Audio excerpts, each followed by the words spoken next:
পাউরুটি আর আলু ঘরে থাকলে চটজলদি মাত্র ৫ মিনিটে বানিয়ে নিতে পারেন মজাদার এই নাস্তাটি।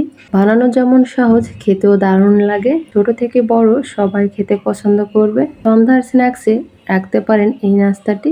বাচ্চাদের টিফিনও দিতে পারেন, মজা করে খাবে।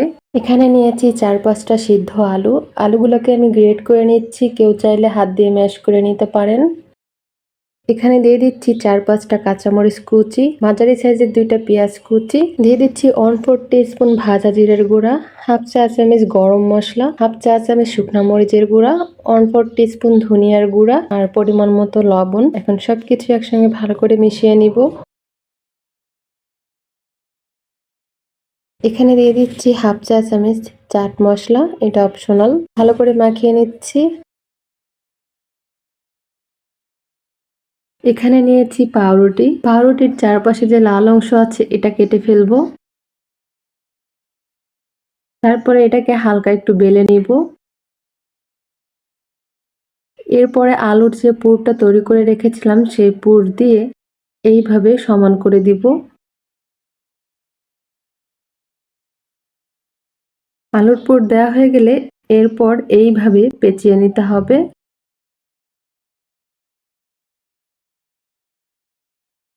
এইভাবে সবগুলো আমি বানিয়ে নিয়েছি। এই যে এরকমের হয়েছে। এখানে নিয়েছি 1/3 কাপ ময়দা। ময়দার পরিবর্তে আটাও নিতে পারেন, সাথে চালের গুঁড়া দিতে পারেন। এখানে দিয়ে দিচ্ছি 1/4 টিস্পুন করে গরম মশলা আর লাল মরিচের গুঁড়া আর পরিমাণ মতো লবণ দিয়ে পানি দিয়ে এখন মিশিয়ে নিচ্ছি। মিশ্রণটা ঠিক এরকমের হবে, অনেক বেশি ঘনও না আবার অনেক বেশি পাতলাও না। এরপরে তৈরি করে রাখা নাস্তাগুলো এর মধ্যে এইভাবে চুবিয়ে তেলের মধ্যে ছাড়তে হবে। এখানে প্যানে কিছুটা তেল ভালো করে গরম করে নিয়েছি। অবশ্যই ভালো করে গরম করে নিতে হবে, তা না হলে নাস্তাগুলো ভেঙে যেতে পারে। একে একে পাউরুটির নাস্তাগুলো দিয়ে দিচ্ছি।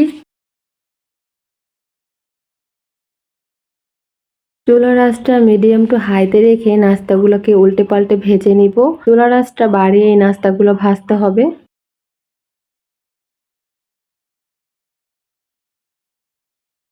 পাউরুটির নাস্তাগুলো পছন্দ মতো কালার চলে আসলে নামিয়ে নিব। এই যে নাস্তাগুলো এরকমের হয়েছে। বাকি নাস্তাগুলো এইভাবে ভেজে নিব। এই তো সবগুলো নাস্তা ভেজে নিয়েছি। নাস্তাগুলো খুবই ক্রিস্পি হয়েছে। গরম গরম এই পাউরুটির নাস্তাটি সস দিয়ে খেতে দারুণ লাগে। যে কেউ খেতে পছন্দ করবে আর এটা তৈরি করাও খুবই সহজ, অল্প সময়ে বানিয়ে নেওয়া যায়।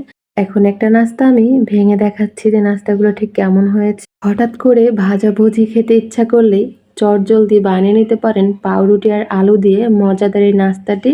বাচ্চা থেকে বড় সবাই খেতে পছন্দ করবে। রেসিপিটি ভালো লাগলে অবশ্যই একবার তৈরি করবেন। আশা করি সবার কাছে খেতে ভালো লাগবে।